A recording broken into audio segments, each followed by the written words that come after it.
प्रणम्य परमात्मानं सिद्धं त्रैलोक्यवन्दितं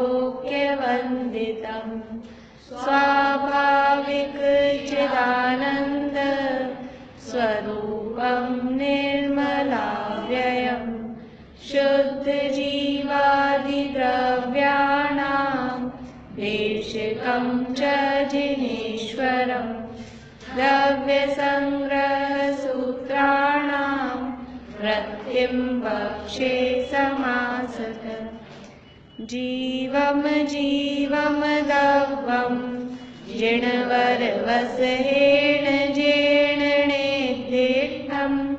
देविन्दविन्दवन्दं वन्दे तं सर्वदा शिरसा कहे जीव अजीव जिनवर वृषभ ने लोक में वे वंद्य सुरपति वृंद से वंदन करूं कर जोड़ में। जीव के असंख्यात प्रदेशी होने की या देह प्रमाण होने की, असंख्यात प्रदेशी है या देह प्रमाण है, इसका यहाँ पहले डिसीजन कर रहे हैं कि जीव देह प्रमाण है कि असंख्यात प्रदेशी है। तो जैन दर्शन कैसा है? अनेकांतवादी है, इसलिए ना सर्वथा असंख्यात प्रदेशी कहेंगे ना सर्वथा देह प्रमाण। वहाँ अपेक्षा से कथन किया जाएगा, अपेक्षा मतलब नय के माध्यम से। निश्चय न से असंख्यात प्रदेशी है तो भी वो अपने जो भी जैसा छोटा बड़ा देह मिलता है उस देह के प्रमाण ही जीव रहता है, वैसा ही पाया जाता है। मुक्त अवस्था में भी किंचित न्यून अंतिम शरीर के प्रमाण ही रहता है, वो यहाँ पर बता रहे हैं। देखिए अपनी बात टीका में आगे बढ़ गई थी कि समुद्घात, जब तक जीव समुद्घात नहीं हो रहा है, समुद्घात नहीं हो रहा है तब तक वो देह प्रमाण है। यदि समुद्घात की अवस्था हो जाए तो उसे हम देह प्रमाण नहीं कह सकते। लेकिन वो समुद्घात की दशा थोड़ी देर की है, ज़्यादा टाइम नहीं है उसमें। सब ज़्यादातर तो अंतर्मुठ का ही टाइम है सब समुद्घातों का, और केवली समुद्घात का अलग है टाइम। तो वो असमुद्घात की दशा में जीव देह प्रमाण रहता है। तो यहाँ से बात चालू है कि समुद्घात किसे कहते हैं। बोलिए समुद्घात किसे कहते हैं? कुछ भी कुछ समझ में आया हो जो बोले आंटी। उल्टा हो गया आपका शब्द, आगे पीछे हो गए। शरीर को छोड़े बिना,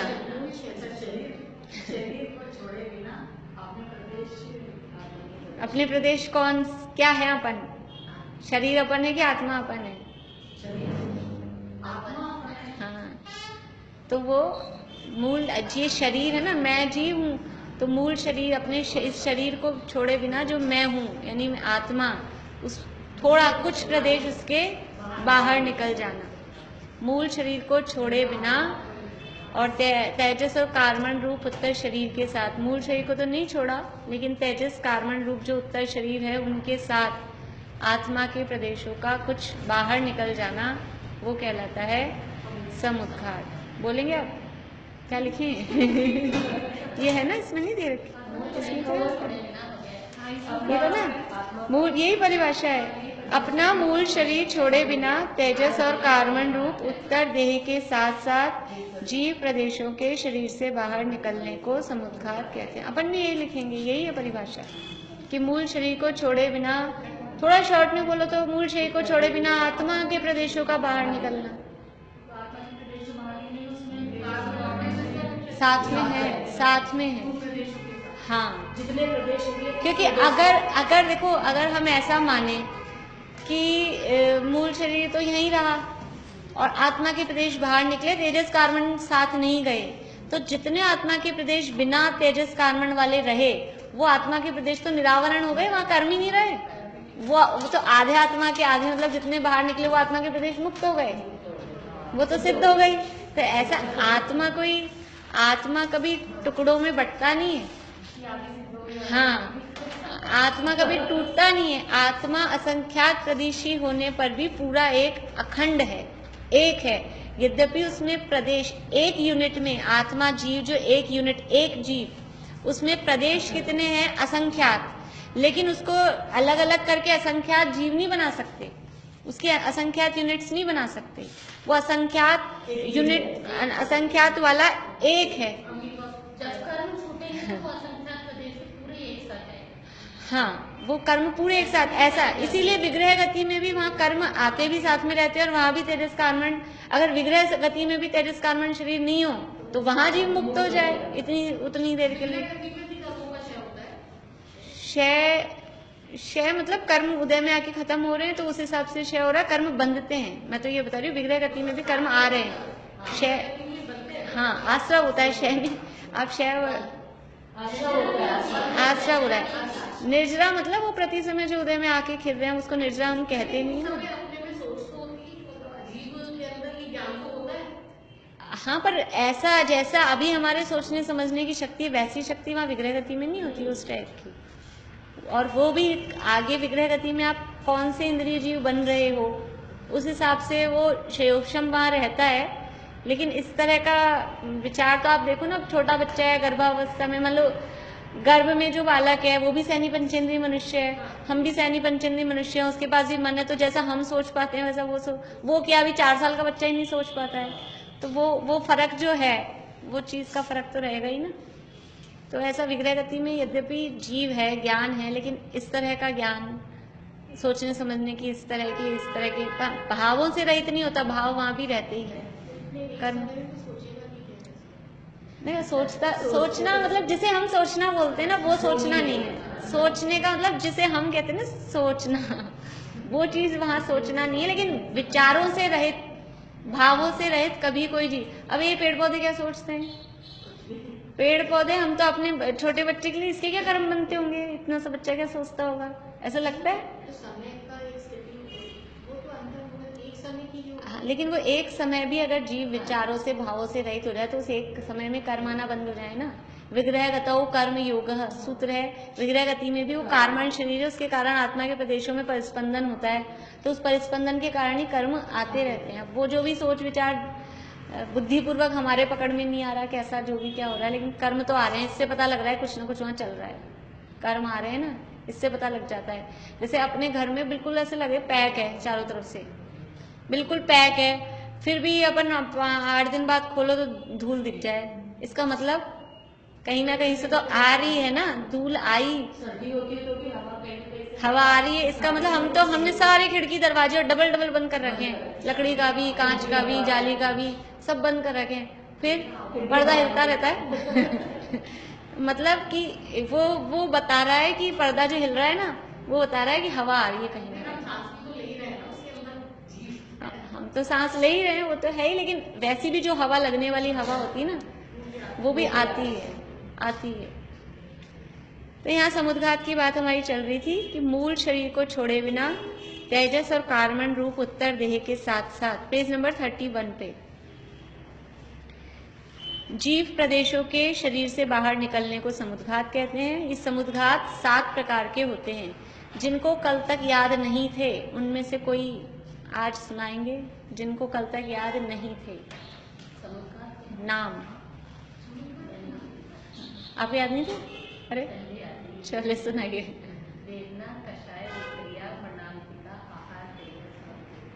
हाँ, मारणांतिक, हाँ मारणांतिका नहीं, मारणांतिक और आहारक। आहार यहाँ नाम दिया है लेकिन नाम आहारक ही है उसका। और कोई बोलिए।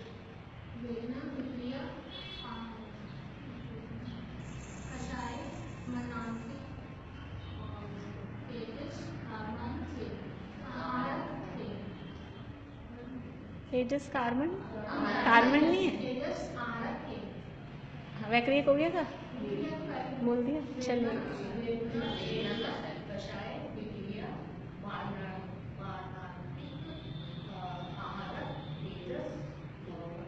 बढ़िया, बोले आंटी, बोलेंगे।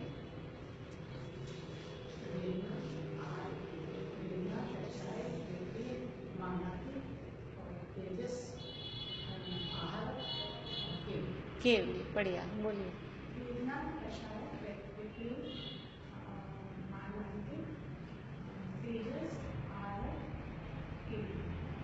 आप लोगों को तो याद है, आप बोलेंगे, बोलिए।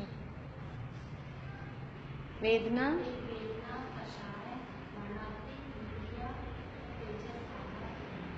बढ़िया। अब आप लोग सुनाओगे? बोलिए।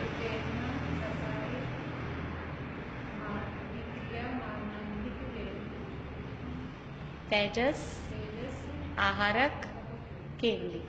बोले सुषमा। नहीं, चलो।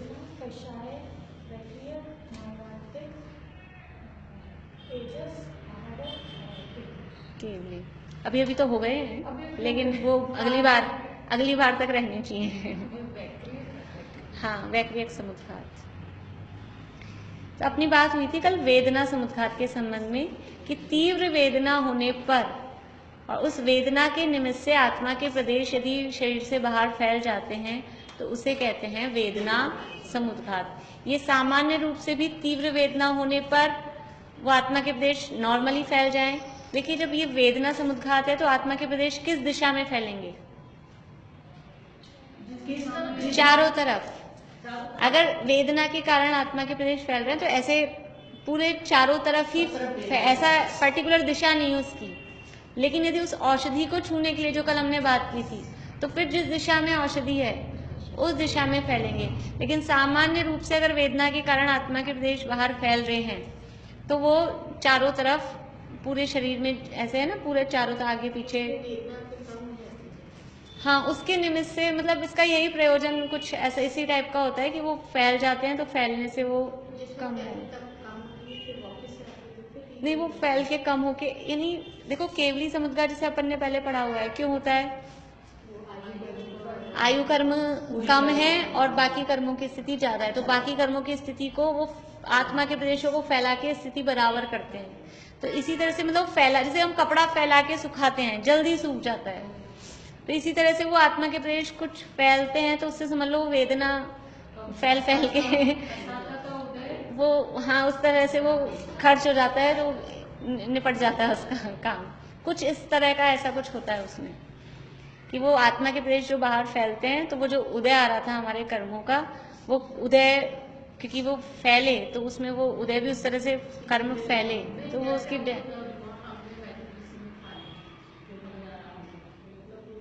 मेडिसिन खाने पे जो आराम हुआ है वो कोई समुद्घात नहीं है, वो तो वैसे साता का उदय आया, वो साधारण, वो तो सामान्य परिस्थिति है। ये तो बिना कुछ इलाज के भी तीव्र वेदना है रात के टाइम पे, कभी मतलब ऐसा कब हो रहा है और कोई उपचार बाहर में नहीं हो रहा है और वो वेदना ऐसा ही नहीं हो रही है, तो इस तरह से कभी हो जाता है, हो सकता है सभी के हो जाएगा, ऐसा कोई बुद्धिपूर्वक कोई करना चाहे तो हो जाए, ऐसा कोई भी उसमें नहीं है, अपने आप कुछ हो तो हो जाए। जिस जगह वेदना है नहीं, ऐसा नहीं है, मतलब आया शास्त्रों में ऐसे आया है कि पूरे उसका, ये मैंने कोई पहले नोट्स बनाए थे, छुट्टियां चल रही थी ना, तो ऐसे तो ये समुद्घातों के बारे में ऐसा लिखा है पूरा, वो ऐसा अपने पढ़नों का जैसे वो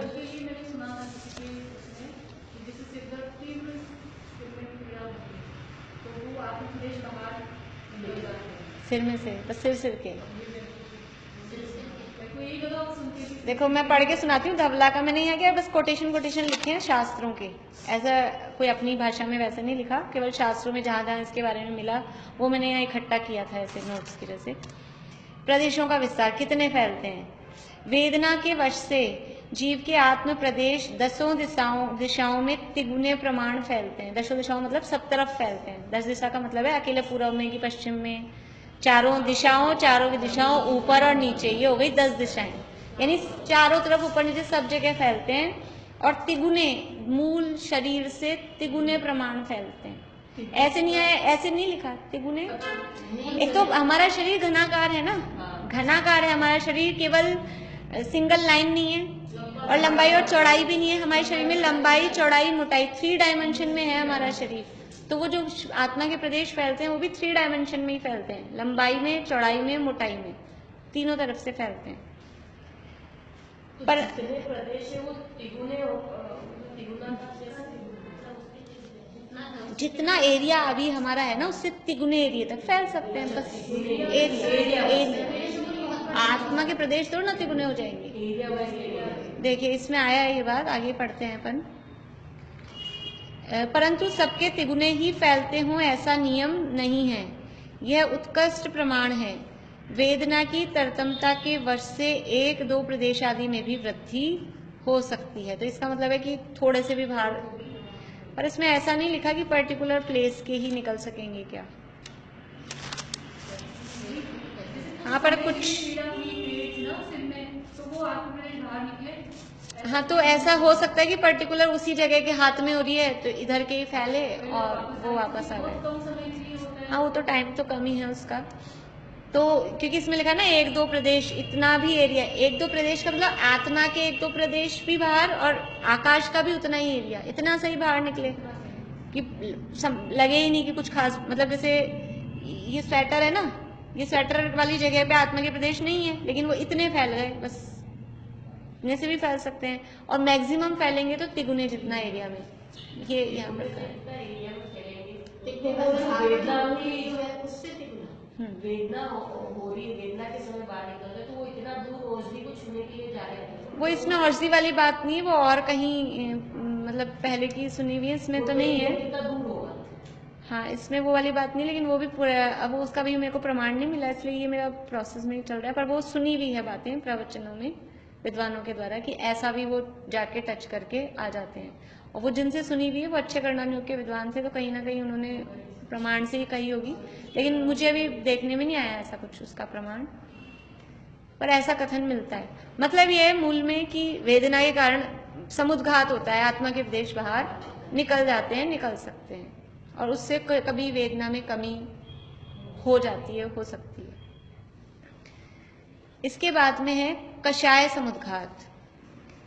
तीव्र कषाय के उदय से मूल शरीर को छोड़े बिना अन्य का घात करने के लिए आत्म प्रदेशों का बाहर निकलना, उसे कषाय समुद्घात कहते हैं। कषाय समुद्घात मतलब देखो वेदना के काल में तो आत्मा के प्रदेश बाहर निकल गए, बहुत ज्यादा कषाय, बहुत क्रोध की परिस्थिति है, और इतनी क्रोध की परिस्थिति ऐसी होती है कि हम देखते हैं हमारी किसी किसी की पूरी बॉडी कांपने लग जाए, क्रोध बहुत ज्यादा, मतलब ऐसी परिस्थिति हो ना तो अब जबान लड़खड़ाने लग जाती है और शरीर पूरा कांपने लग जाता है।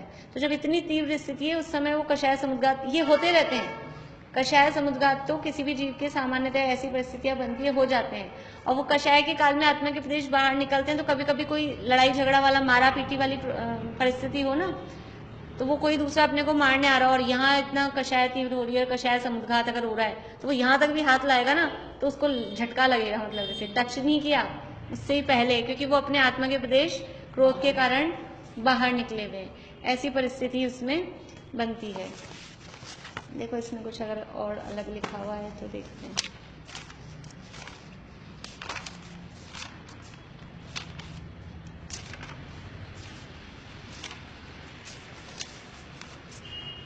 इसमें भी वही है, तिगुने प्रमाण फैलता है।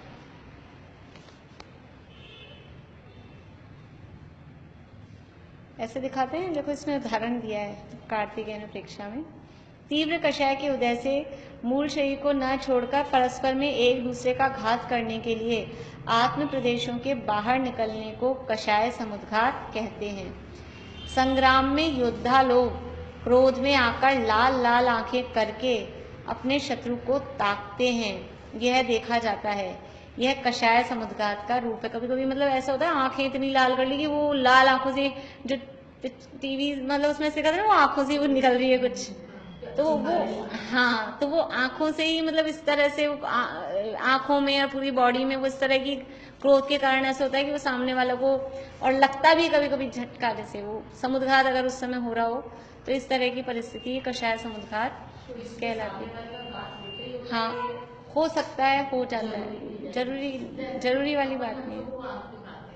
एक तो अपन यूं आंख दिखाए वो नहीं, लेकिन वो आंख से जैसे किसी के, हाँ इतना गुस्सा, और खाली बहुत भयंकर गुस्सा करने को भी वो आंख से डर जाए, आंखें इस तरह, ये इसको भी कषाय समुद्घात कहा है। मतलब वो आंखें इतनी लाल कर ली तो अपन मतलब ये इसके थोड़ा फील करने वाली चीज है। कभी कभी इतना गुस्सा किया अपन ने तो वो फड़फड़ाने लग जाते हैं इस तरह से, वो जो परिस्थिति है ना। और ये किसी के भी मतलब ये बहुत देखा जा सकता है कषाय समुदाय, जहाँ भी कषाय की परिस्थितियां बन रही हों इस तरह की, वहां पे ऐसा मतलब वो आत्मा के प्रदेश थोड़े थोड़े भी निकल जाए तो बस हो गया समुद्र। कुछ जरूरत थोड़ी ना कि इतने इतने सारा बाहर निकले, इतना सा भी हुआ डर के मारा का अपना, वो भी कषाय ही है, वो भी कषाय ही है, वो भी कषाय ही है। हाँ यहाँ मुख्य रूप, हाँ लेकिन मुख्य रूप से क्रोध के उदाहरण मिलते हैं, उदाहरण में क्रोध के मिलते हैं, लेकिन ये भी कषाय ही है। हल्की कषाय में भी अगर आत्मा के, अब कौन कौन सी परिस्थितियां बन सकती है, कब कब बन सकती हैं, इतना मतलब ये तो डिपेंड करता है। शास्त्रों में तो मतलब ये कहा गया है कि आत्मा के प्रदेश बाहर निकल जाते हैं। अब इन परिस्थितियों में अगर कषाय के कारण निकल रहे हैं तो वो कषाय समुद्घात, और वो है ही पहले ही खुद ही नो कषाय है ना, वो खुद ही पहले हल की है। वो इतनी तीव्र ऐसे होती नहीं कि उसमें आत्मा के प्रदेश भी इतने कोई बाहर कोई ऐसे इतना हंसे इस तरह का ऐसा परिस्थिति नहीं बनती है। वो क्रोध मान माया लोभ में ही ऐसी परिस्थिति, और उसमें भी क्रोध ही सबसे ज्यादा दिखता है और कषायों से ज्यादा। इसमें भी वही है कि अपने शरीर से तिगुने प्रमाण ये प्रदेश इसमें फैलते हैं। देखो किसको हो सकता है, वेदना समुद्घात और कषाय समुद्घात दोनों एक इंद्रिय से पंचेंद्रिय तक सभी जीवों को हो सकता है। वेदना समुद्घात भी और कषाय समुद्घात भी एक इंद्रिय से पंचेंद्रिय तक सभी जीवों को हो सकता है। चारों गतियों में हो सकता है और पहले से छठे गुणस्थान तक, दोनों ही पहले से छठे गुणस्थान तक हो सकते हैं।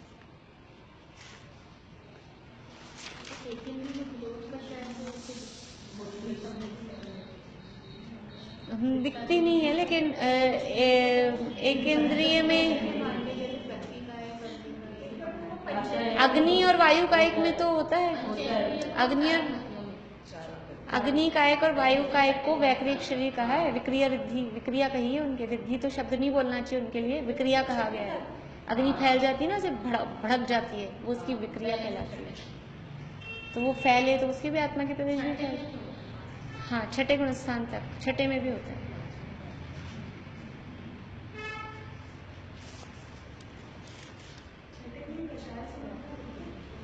हो सकता है, हो सकता है छठे गुणस्थान, फिर वो गिर जाएंगे अगर ज्यादा होगा तो गिर जाएंगे, लेकिन गुणस्थान जिस समय चालू हुआ वो चीज तब तक गुणस्थान छठा था। जैसे अशुभ तेजस निकलता है तो छठे तेजस समुद्घात छठे गुणस्थान वर्ती मुनिराज की कहा ना, और वो अशुभ निकलता है उसके बाद में वो गिर जाते हैं, फिर तब तो भस्म कर देता है उनको भी आगे। आगे देखिए, ये हो गया कषाय समुद्घात। अब है विक्रिया समुद्घात। मूल शरीर छोड़े बिना, ये तो मतलब सब में ये तो बात है ही, क्योंकि समुद्घात की डेफिनेशन ही ये है मूल शरीर। अगर मूल शरीर को छोड़ के फिर क्रोध इतना आया कि उन्होंने अपना शरीर पूरा छोड़ दिया तो फिर मर ही गया, मर ही गया, फिर तो फिर समुद्घात नहीं कहेंगे उसको, मरण कहेंगे। फिर मूल शरीर छोड़े बिना किसी भी प्रकार की विक्रिया करने के लिए आत्म प्रदेशों का बाहर निकलना उसे विक्रिया समुद्घात कहते हैं। विक्रिया चारों गतियों में होती है, ये बात करते हैं अपन। विक्रिया कहते किसे हैं पहले तो इनको बता देना, विक्रिया किसे कहते हैं। ये चुपचाप बैठे रहते हैं, हाँ अपन तो सब बोलते रहते हैं। समझ में आ रहा है कि नहीं आ रहा है? आपको जो भी शब्द समझ में नहीं आए ना, आप पूछ लिया करिए, कोई भी छोटा सा भी शब्द हो, क्योंकि मुझे भी कई बार ध्यान नहीं रहता है कि मतलब ये शब्द आपको नहीं आ रहा होगा, तो आप बोल लिया करिए, कोई दिक्कत नहीं है। अपने क्लास ही तो है अपने तो विक्रिया किसे कहते हैं? रूप धारण करना। हाँ, अलग अलग अनेक प्रकार के रूप बना लेना, उसको कहते हैं विक्रिया। विक्रिया विशेष क्रिया, वि यानी विशेष, क्रिया यानी क्रिया, विशेष क्रिया करना, मतलब कैसा भी चाहे जैसा कुछ भी अलग अलग टाइप से रूप बना लेना, वो कहलाता है विक्रिया।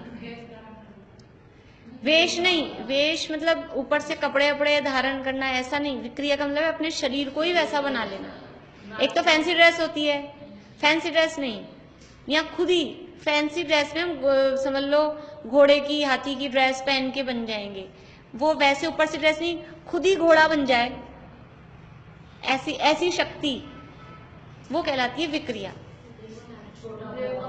छोटा हो जाए, बड़ा हो जाए, लंबा चौड़ा, जो चाहे, ऐसा तक हो सकता है। विक्रिया से चाहे तो पंखा बन जाए, कोई जरूरत नहीं जीव ही बने। विक्रिया से चाहे तो माइक बन जाए, जीव अजीब बन जाए, प्रदेश हाँ तो वो अजीब थोड़ी ना हुआ है, लेकिन वो रूप अजीब का, वो जो चाहे वो बन जाए। समावशरण है ना, समावशरण। समावशरण क्या है? मकान ही, मतलब समावशरण मकान ही तो है, यानी जगह ही तो है। और समावशरण क्या है? कुबेर की विक्रिया है। कुबेर के आत्मा के प्रदेश फैले हुए हैं उसमें। अच्छा, हर जगह आत्मा के प्रदेश। हाँ, कुबेर बनाता है ना, सौधर्म इंद्र की आज्ञा से। पढ़ा है ना आपने? इन लोगों ने पढ़ा है। पर कुबेर बनाता है तो वो कहाँ से सीमेंट, चूना, पत्थर, मिट्टी लाता होगा? स्वर्ग में तो ये चीजें ही नहीं होती घटिया। नहीं, वो अपने उसके आत्मा के प्रदेश, वो खुद विक्रिया से समावशरण की रचना करता है। और वो विक्रिया से किया गया होता है, और विक्रिया अंतर्मूर्त के लिए होती है। तो हर अंतर्मूर्त में वो पूरा संवर्षण चेंज होता है। हम बैठे हैं वहां, सब दिव्य ध्वनि चल रही है, और नीचे से जमीन बदल जाती है। ये जमीन, मतलब मैं तो बोलने के लिए, पूरा बदलता रहता है। ये देवों का, यानी देवों के द्वारा की गई रचना है। अतिशय नहीं, पता थोड़ा चलता है, पता नहीं चलता, लेकिन वो हर अंतर्मूर्त में चेंज होता रहता है। हाँ, वो हमारा परिवर्तन तो वैसे है, पर वो विक्रिया का, क्योंकि काल ही अंतर्मूर्त होता है। अंतर्मूर्त के बाद वो चेंज होती रहती है। पर वो इतना फास्ट, और वो उनका जो समझ लो सिस्टम है कि मैनेजमेंट है, वो इतना सुपर होता है कि कहीं कुछ डिस्टर्बेंस नहीं होता, कहीं कुछ पता नहीं चलता।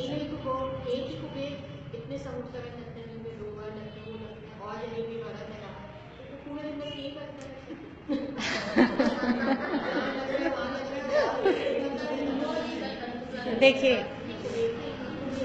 विक्रिया है ना, विक्रिया 2 प्रकार की होती है। अभी पूरा समझते हैं हम, है ना? थोड़ी देर आप मेरे को सुनिए। विक्रिया 2 प्रकार की होती है। एक होती है पृथक विक्रिया, और एक होती है अपृथक विक्रिया। पृथक विक्रिया मतलब अपना मूल शरीर तो जैसा है वैसा रहे, उसके अलावा चाहे जैसे रूप बनाए, कितने भी, वो कहलाती है पृथक विक्रिया। मूल शरीर को, यानी मूल शरीर के अतिरिक्त चाहे अन्य अलग अनेक रूप बनाना, मूल शरीर के अतिरिक्त अन्य अलग अनेक रूप बनाना, वो कहलाता है पृथक विक्रिया। और एक दूसरी है अपृथक विक्रिया।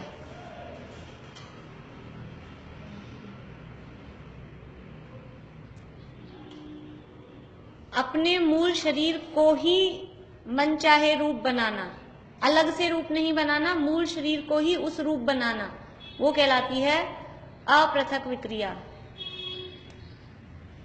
पेड़ बना तो पेड़ रूप बना लिया। हाँ,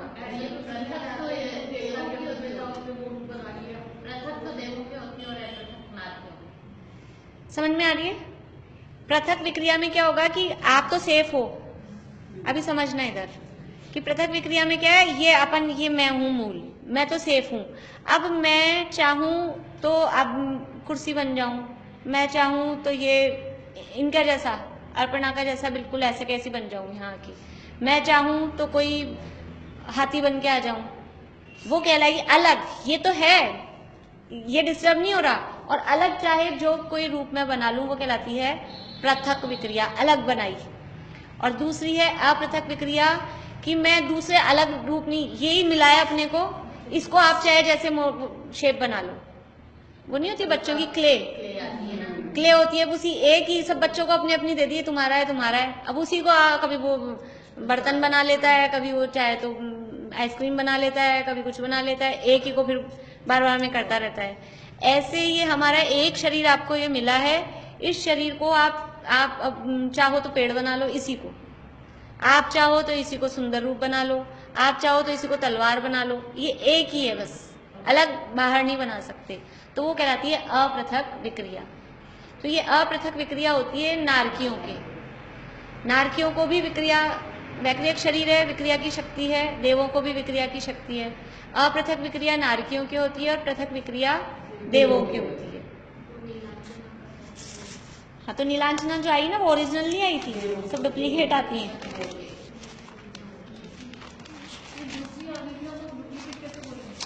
अरे जो ओरिजिनल नीलांजना थी ना वो भी ओरिजिनल मतलब विक्रिया वाली थी, मूल शरीर तो वही रहता है, इसलिए डुप्लीकेट बोल रही हूँ मैं।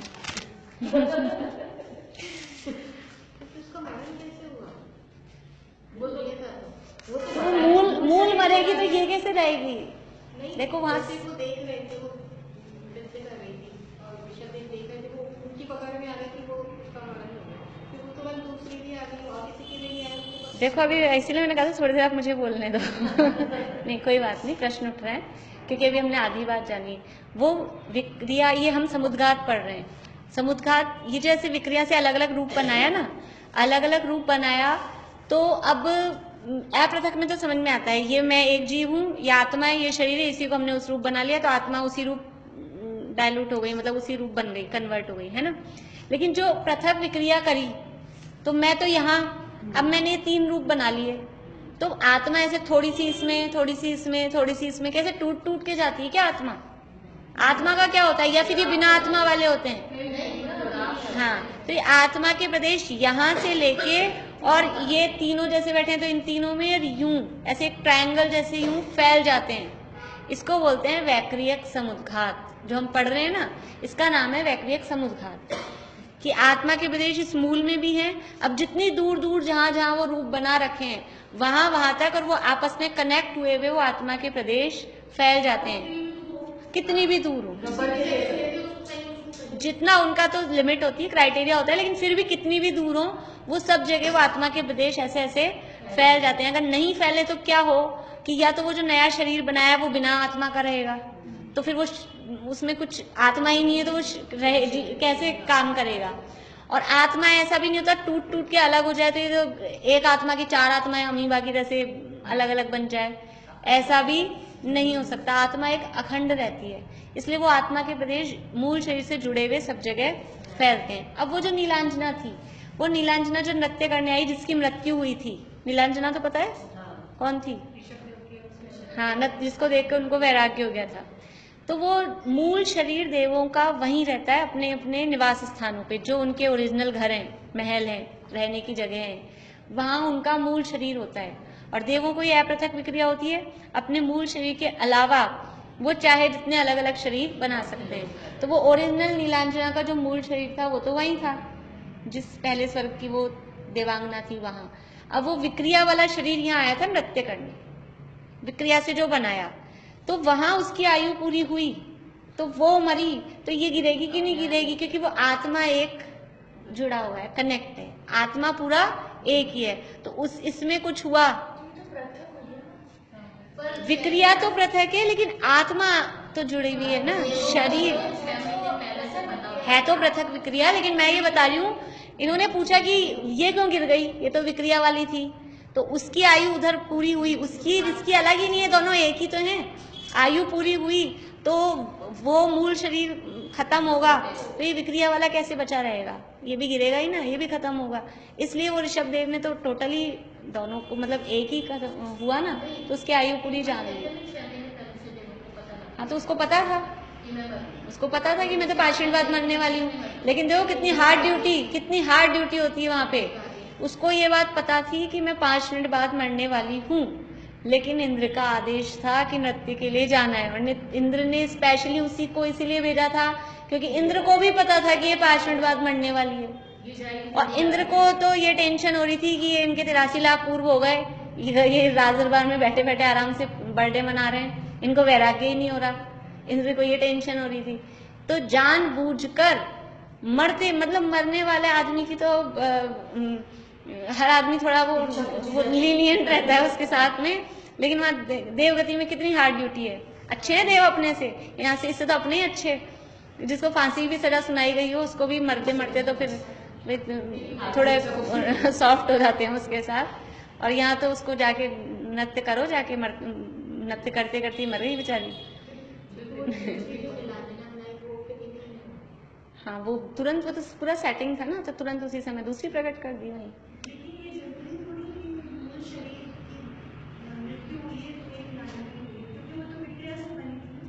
वो तो आत्मा के पेट में उसी के थे। उसी के थे ना, मूल की मृत्यु। मूल मतलब एक्चुअल में मृत्यु शरीर की नहीं हुई ना, मृत्यु तो उस जीव की हुई है ना। शरीर, वो आत्मा तो एक ही थी ना, नीलांजना जिसे हम कह रहे हैं, नहीं वो जीव तो एक ही था ना। उस जीव की आयु पूरी हो गई, तब ये दोनों ही शरीर, जितने भी शरीर है वो सारे ही शरीर खत्म होंगे ना।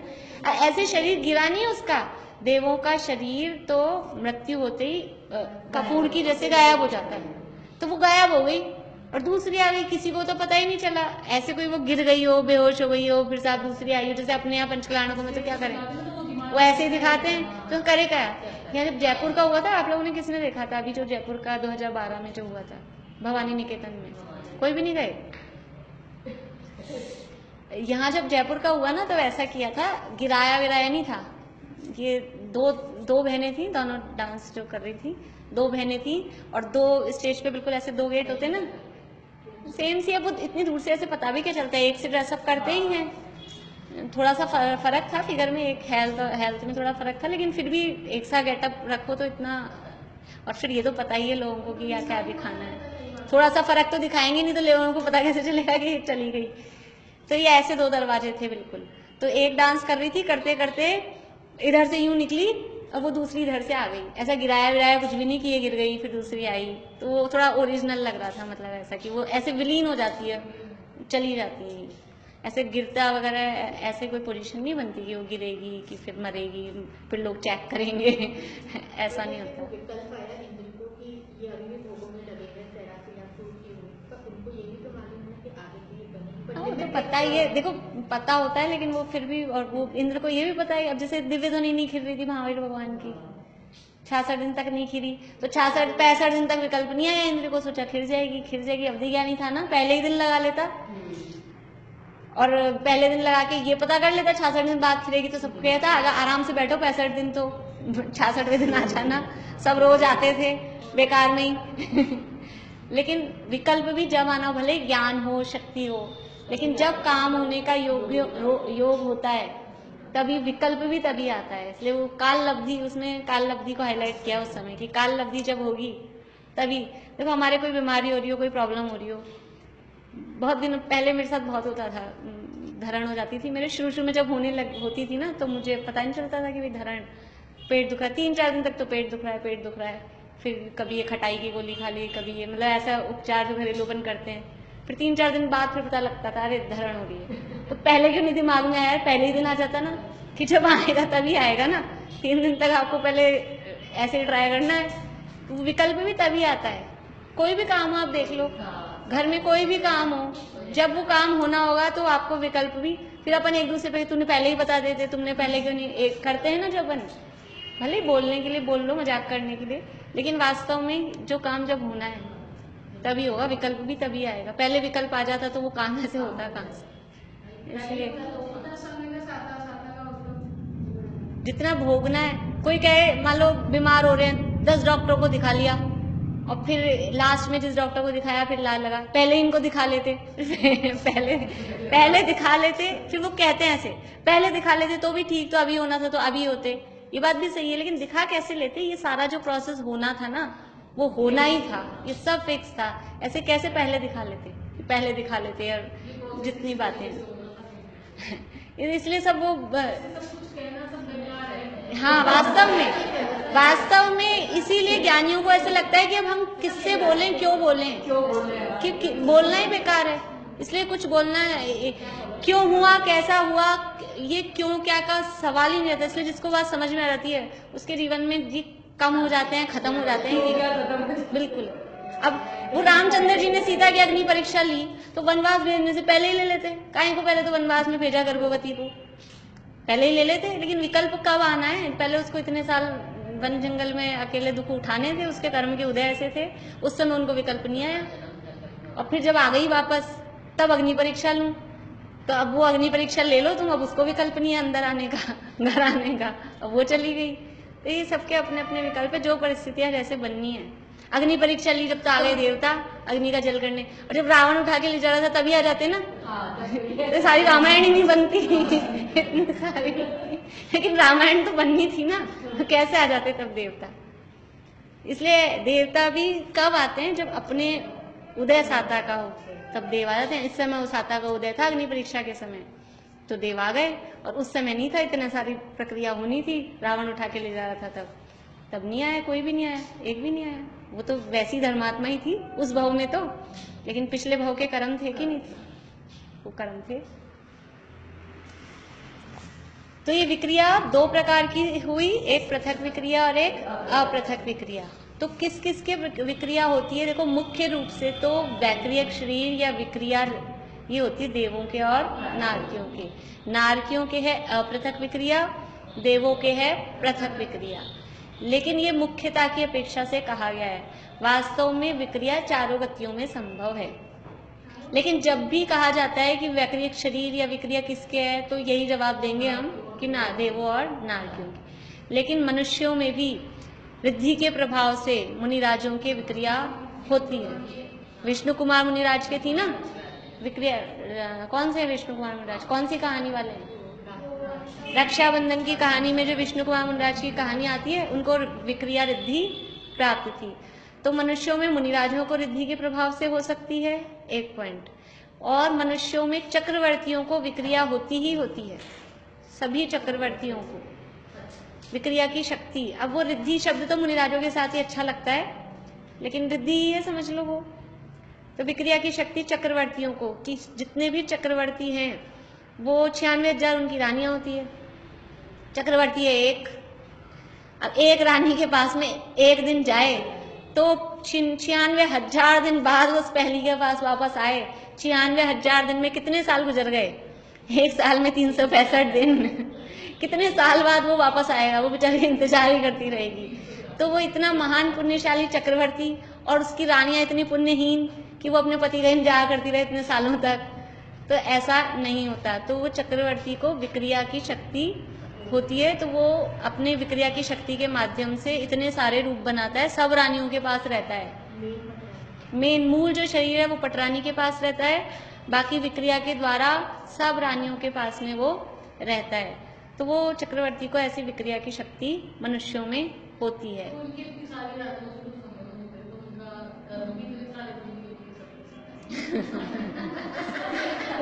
मोक्ष चले जाते हैं उसी भव से मुनि बन के।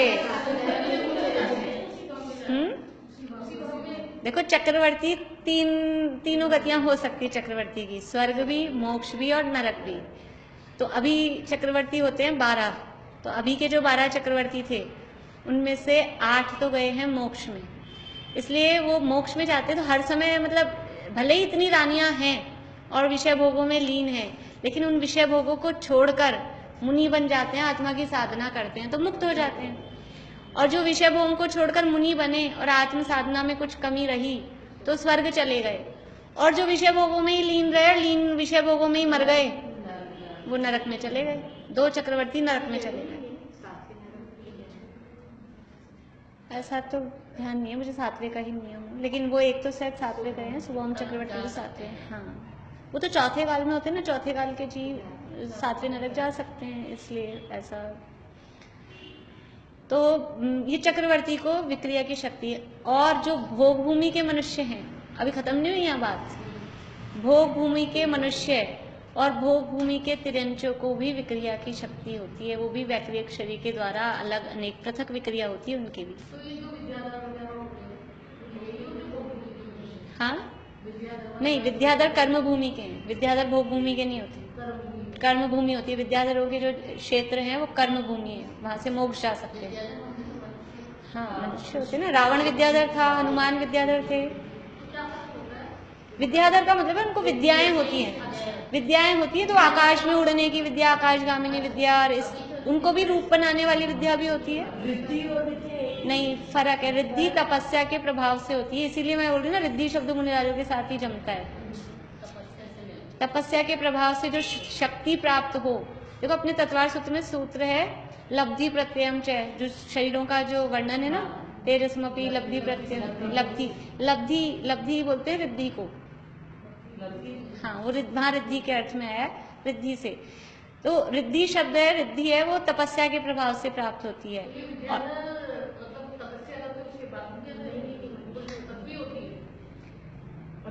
विद्याधर मनुष्यों में ही दो टाइप के होते हैं, एक तो भूमि गोचरी होते हैं और एक विद्याधर होते हैं। तो भूमि गोचरी मतलब हम जैसे, और विद्याधरों को कुछ विशेष विद्याएं, उसको विद्या बोलते हैं। और वो विद्या भी कुछ तो जन्म से होती है, जो माता पिता के जैसे वो बाय बर्थ, मतलब वो आती है ना अनुवांशिक रूप से।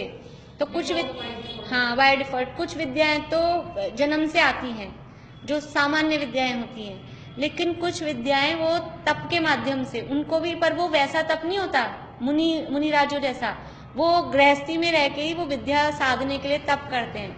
जैसे कि एक हमने कहानी सुनी है पद्म पुराण में, रावण का बहन का लड़का खरदूषण का पुत्र शंभू कुमार, रावण की बहन थी चंद्रनखा और खरदूषण उसका पति था, उसका पुत्र था शंभू कुमार। वो बांस का बीड़ा बनाकर, बांस का, और उसके बीच में खुद खड़ा हो गया, चारों तरफ बांस ही बांस इकट्ठे कर लिए, और 12 साल तक वहां तपस्या कर रहा था। 12 साल से किस लिए? कि कोई उसको विद्या चाहिए थी और कोई तलवार विशेष आने वाली थी, वो देवो पुनीत। तो वो कोई मुनि नहीं बना था, उसी अपने गृहस्थ अवस्था में ही, और उसकी माँ उसके लिए खाना लेकर आती थी रोज। तो वो भी, लेकिन उसको भी तपस्या कहते हैं। तो वो मेरे को पूरी कहानी नहीं सुनानी है। हाँ, मिथ्यात्व के साथ भी कर सकते हैं और उसमें ऐसी विद्याएं प्राप्त हो जाती है। हाँ, एक अपन ने कहानी सुनी अंजन चोर की। अंजन चोर वो जो कर रहा था, नीचे लगाई भाले वाले तीर और वो रस्सियां काटनी थी, कहानी सुनी अंजन चोर की। वो क्यों काटनी थी रस्सियां, और वो उस सबसे क्या होना था? आकाशगामिनी विद्या सिद्ध होनी थी। तो ये ऐसी विद्याएं कुछ विशेष प्रोसेस करके, कुछ विशेष नियमों का पालन करके विद्याएं प्राप्त भी की जाती हैं। एक अगर आप लोगों ने प्रद्युम्न कुमार की कहानी पढ़ी हो, तो वो भी विद्याधरों के यहाँ पले थे, कृष्ण के पुत्र थे प्रद्युम्न कुमार। उनको जन्म होते ही उनका पूर्व भाव का बैरी उठा के ले गया था, वो दूसरी जगह पले, और फिर जब वो बड़े हुए तो वो वहाँ जहाँ पले वो विद्याधर थे, तो वहाँ से वो विद्याएं सीख के आए। तो विद्याएं ऐसे सीखी जा सकती है, तो वो होते हैं विद्याधर। और हमारे जैसे मनुष्य होते हैं कर्मभूमि के होते हैं, वो अपनी विद्याओं को छोड़ त्याग करके मुनि बन जाते हैं, तो मोक्ष भी चले जाते हैं। रावण, हनुमान, सुग्रीव, ये सब विद्याधर थे, तो मोक्ष गए ना, हनुमान, सुग्रीव वगैरह। क्या चीज? हाँ, कर्मभूमि के तिर्यंचों को में अभी ऐसा अलग से नहीं आता, लेकिन तिर्यंचों को भी होती है, एक इंद्रियों को भी होती है विक्रिया। अभी मैंने कहा ना अग्नि का एक, वायु का एक, इसलिए ये विक्रिया होना कोई बहुत बड़ी मतलब मन ललचाने वाली चीज या उसको प्राप्त करने की इच्छा हो, ऐसा कुछ नहीं है। ये एक इंद्रियों में अग्नि का एक और वायु का एक को विक्रिया होती है। भोग भूमि के सभी मनुष्य और तिर्यंचों को विक्रिया होती है, सहज ही होती है, जैसे देवों में है। भोग भूमि तो क्या है, देवों से बस एक स्टेप नीचे वाली पोजीशन है, तो काफी कुछ देवों जैसा ही है वहाँ पे, समझ लो। है तो मनुष्य, लेकिन बाकी वहाँ उसी तरह का सब चलता है, भोगों का मैं जीवन। पृथक विक्रिया होती है उनकी। हाँ, अग्नि का एक और वायु का एक। जिन जिन को ये विक्रिया होती है और विक्रिया के द्वारा अलग अलग शरीर बनाते हैं, उन सबके वैक्रियक समुद्घात होता है। अपना प्रकरण तो क्या चल रहा है? समुद्घात का। तो जो जो ये विक्रिया के द्वारा अलग अलग शरीर बना रहे हैं, तो वो शरीरों में वहाँ जहाँ जहाँ जैसे जैसे शरीर बना रहे हैं, उस रूप उनका वो आत्मा के प्रदेश उतनी उतनी दूर तक फैलते हैं। उन सब जीवों को वैक्रियक समुद्घात होता है। वायु भड़क ऐसे फैलती नहीं, तूफान वगैरह आते हैं, तो वो उसका समुद्घात उस तरह से। तो हो गया ये, मतलब देवों और नारकियों को तो होती ही है नियम से। मनुष्यों में चक्रवर्तियों को नियम से होती है, कर्म भूमि के मनुष्यों में। भोग भूमि के सभी मनुष्य और तिर्यंचों को भी नियम से होती है। इसके अलावा ऑप्शनल है, फिर रिद्धिधारी मुनिराज हों उनको हो जाए, अग्निकायिक, वायुकायिक, इन जीवों को वो विक्रिया हो सकती है। मुनिराजों को रिद्धि से होगी, वो तो पृथक होगी। चक्रवर्ती को पृथक है, भोग भूमि में भी पृथक है। अग्नि का एक, वायु का एक के लिए पृथक है, पृथक का ऐसा नहीं आता।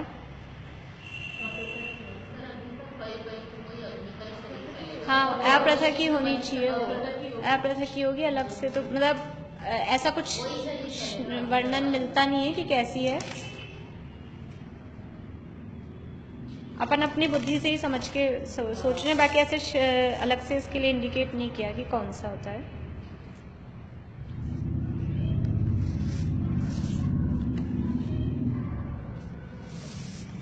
तो इस तरह से ये मूल शरीर को छोड़े बिना किसी भी प्रकार की विक्रिया करने के लिए आत्म प्रदेशों का बाहर निकलना, उसे विक्रिया समुद्घात कहते हैं। अब देखिए मारणांतिक समुद्घात। मृत्यु के समय मूल शरीर को छोड़े बिना जब इस आत्मा ने कहीं का आगामी आयुष्य बांधा हो, उस प्रदेश को स्पर्श करने के लिए आत्म प्रदेशों का बाहर निकलना, उसे मारणांतिक समुद्घात कहते हैं। मारणांतिक शब्द से ही बता रहे हैं, मरण के अंत में, मरण अंतिक, मरण के अंत में जो आत्मा के प्रदेश बाहर फैलते हैं। मरते समय तो, मरने के बाद तो पूरे ही निकल जाएंगे, लेकिन मरने से कुछ समय पहले, अंतर्मुहूर्त पहले, और ये कब होगा कि जब पहले अगले भव की आयु हमारी बंध चुकी हो। कभी कभी ऐसे होता है कि मरते समय तक आयु नहीं बनती, नॉर्मली जनरली तो बंध ही जाती है, लेकिन ऐसा नियम नहीं।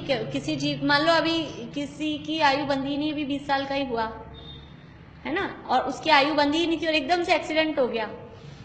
एक्सीडेंट हो गया तो एक्सीडेंट होने पर वो उसी समय सारे आयु के जो उसके परमाणु थे ऊपर जो बाद में आने वाले थे, वो सारे अपकर्षित हो जाते हैं, नीचे आ जाते हैं, और उसी समय उसका मरण हो रहा है। तो वो आयु कब बांधेगा? अभी टाइम तो आया ही नहीं था उसका आयु बांधने का, तो बिल्कुल एंड टाइम पे मरते मरते बांधता है। आयु बांधे बिना दूसरे मरण होता नहीं है।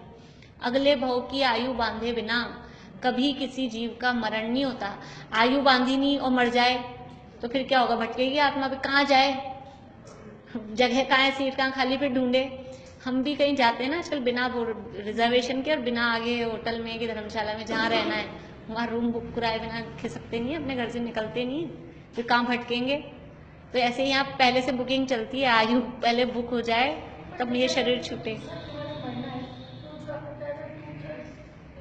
देखो जो 20 साल की उम्र में मरना है ना, एक तो ऐसा होता है कि उसकी उम्र ही 20 साल की थी, तब तो वो 2/3 में बांध लेगा, है ना। 20 मतलब 21 समझ लो, तो 21 का 2/3 कितना हुआ? 14 साल। 14 साल में उसने बांध ली होगी। लेकिन अगर उसकी आयु तो थी 60 साल की, ऐसा भी हो सकता है मनुष्य और तिरंचों में, कर्म भूमि के मनुष्य और तिरंचों में ऐसा भी हो सकता है कि आयु की जो मैंने एक दिन आपको बताया था, वो पूरे कर्म सेट हो जाते हैं। जितनी स्थिति बनती है, 60 साल की स्थिति बंधी तो 60 साल में वो सारे परमाणु सेट हो जाते हैं, कब ये उदय में आएंगे। तो उसकी आयु बंधी थी 60 साल की, उसके सारे परमाणु जो आयु के थे वो सेट हो गए थे 60 साल में। अब क्या हुआ कि 20 साल का जब वो हुआ तो उसका बहुत भयंकर एक्सीडेंट हो गया। तो एक्सीडेंट होते ही फिर क्या होता है, इतना बुरा हुआ है कि जिंदा रहना संभव नहीं है। तो वो जितने बाकी के 40 साल के उसके ऊपर के परमाणु थे वो सारे नीचे गिर जाते हैं, नीचे आ जाते हैं सारे वो। हाँ, हम अभी तो अपकर्षण अपवर्तन ही बोलते हैं उसका, सबका अपकर्षण हो जाता है। सारे कांडक वगैरह तो वो श्रेणी के घात में उस समय होते हैं, वो कांडक घात, अभी तो इसको बोलेंगे अपकर्षण। तो ये सारे के सारे ऊपर के जो थे ना वो एकदम नीचे आ जाते हैं, क्योंकि वो खत्म तो होने पड़ेंगे बिना वो बाकी के 40 साल के की कैरी फॉरवर्ड कर ले ये वाली आयु। और जो सारे कर्म है ना, ज्ञानावर्ण, दर्शनावर्ण, वेदनीय, मोहनीय, अंतराय, नाम, गोत्र, ये तो अगले भाव में कैरी फॉरवर्ड हो जाते हैं। 7 कर्म तो जो यहाँ काम आए वो आए, बाकी अगले भाव में फॉरवर्ड होते नहीं, होते ही है, वो तो फॉरवर्ड ही हो रहे हैं। लेकिन आयु कर्म को आप फॉरवर्ड नहीं कर सकते कि ये यहाँ ये मनुष्य शरीर बहुत तकलीफ देता है, ये परेशान करता है। अब जितनी बची ना अगली 40 समझ लो 40 क्या कह नहीं सकते, 40 भी ज्यादा बोल रहे हैं, लेकिन जो 40 मान लो बची है तो उसको अपन 40 देव में प्लस कर लो। तो ऐसा नहीं होता। तो कोई जन्म लेते ही सोचे मेरी जितनी 80 साल की 80 वहां प्लस कर लो, ऐसा नहीं हो सकता। आयु कर्म आगे कैरी फॉरवर्ड नहीं होती। तो वो पूरे जो कर्म के परमाणु है वो तो पूरे काम में आने पड़ेंगे। तो 20 साल की उम्र में ही वो बाकी के बचे हुए 40 वाले वो सारे यहीं खिर जाएंगे। तो आयु, क्योंकि उसकी टोटल 20 की नहीं थी ना, आयु बनने का अभी टाइम ही नहीं आया था उसका, और आयु बांधे बिना अगले भाव में जा नहीं सकता। तो इसी समय मरते समय पे उसकी आयु बनती है, एकदम अंतिम अंतर मुहूर्त में मरने वाला जो अंतिम अंतर मुहूर्त है उस समय उसकी आयु बनती है। और मान लो जिसका कभी ऐसी भी परिस्थिति हो कि वो 8 जो अपकर्ष काल आते हैं आयु बांधने के, आयु क्या है हर समय नहीं बनती, और 7 कर्म हर समय बंध रहे हैं। अभी अपने कर्म तो याद हो गए ना 8, तो 7 कर्म तो अपने हर समय बंध रहे हैं, लेकिन आयु कर्म पर्टिकुलर टाइम पे ही बनता है, उसका टाइम होता है पर्टिकुलर, उसी समय वो बंधेगा कि जितनी हमारी टोटल आयु है उसका 2/3 बीत जाएगा तब बंधेगा। अगर तब नहीं बंधा तो अब जितनी बची है उसका 2/3 बीत जाएगा, 1/3 बचेगा तब बंधेगा। फिर भी नहीं बंधा तो अब जितनी बची है उसका फिर 2/3 बिताओ, फिर चांस आएगा। ऐसे करते करते 8 चांस आते हैं पूरी लास्ट तक, लेकिन उसके बाद भी अंतर्मूर्त आयु बचती है। 8वें चांस में आयु नहीं बंधे ऐसा भी पॉसिबल है, ऐसा नहीं है कि 8वें में तो बंधनी पड़ेगी। कभी कभी ऐसा होता है क्योंकि आयु बंधने के योग्य परिणाम भी चाहिए। आयु बहुत भयंकर तीव्र कषाय में भी नहीं बनती, बहुत भयंकर मंद कषाय में भी नहीं बनती। आयु के बंधने के योग्य लेष्या के परिणाम होते हैं मध्यम, लेकिन वो मध्यम भी हमको तो तीव्र, जो हमें तीव्र लगते हैं ना वो भी मध्यम ही है। वरना हमको लगता है राजा श्रेणी को इतनी तीव्र कषाय थी, मरा हुआ सर्प डाल दिया और आयु बन गई, तो वो तीव्र नहीं थी, वो मध्यम ही थी, आयु के योग्य मध्यम थी। तो वो आयु के योग्य परिणाम नहीं हुए, वो टाइम तो आया 2/3 वाला बीतने के बाद, लेकिन वो परिणाम नहीं थे ऐसे आयु बनने के, तो फिर वो चला गया, चांस गया। फिर दोबारा चांस आया, फिर परिणाम मैच नहीं हुए, फिर वो चांस गया। ऐसे करके 8वें चांस चले गए, आयु नहीं बंधी, नॉर्मल पोजीशन में भी, कोई एक्सीडेंट नहीं हुआ, कुछ भी नहीं हुआ। तो ऐसे व्यक्ति की आयु भी अंतिम अंतर मुहूर्त में बंधती है। और यानी मतलब क्या हुआ कि लास्ट टाइम तक आयु बंध सकती है, और आयु बंध भी सकती है, और अगर बंध भी गई है तो हमारे परिणामों के निमित्त से उसमें उत्कर्षण अपकर्षण तो पॉसिबल है ही है, अगर आयु बंध भी गई है। इसलिए कहते हैं कि अंतिम समय तक, ये जो मरण के समय समझ लो परिणाम, अपन कुछ संबोधन करने का, या ये जो बातें आती है ना समाधि मरण वाली, वो इसीलिए आती है कि अंतिम समय में अगर वो परिणाम अच्छे रहे तो क्या पता, एक तो आयु अंतिम समय में ही बंध रही हो, तो अच्छे अगर परिणाम बढ़िया रहे तो उस हिसाब से वो, या फिर वो परिणाम अच्छे रहेंगे तो वो आयु की जो स्थितियां हैं उन कर्मों में परिवर्तन हो सकता है। इसलिए खुद के भी परिणाम अंतिम समय तक संभालने चाहिए, और कोई हमारे साथ वाले हों उनके भी परिणामों में स्थितिकरण हमको करना चाहिए, ये एक कर्तव्य है।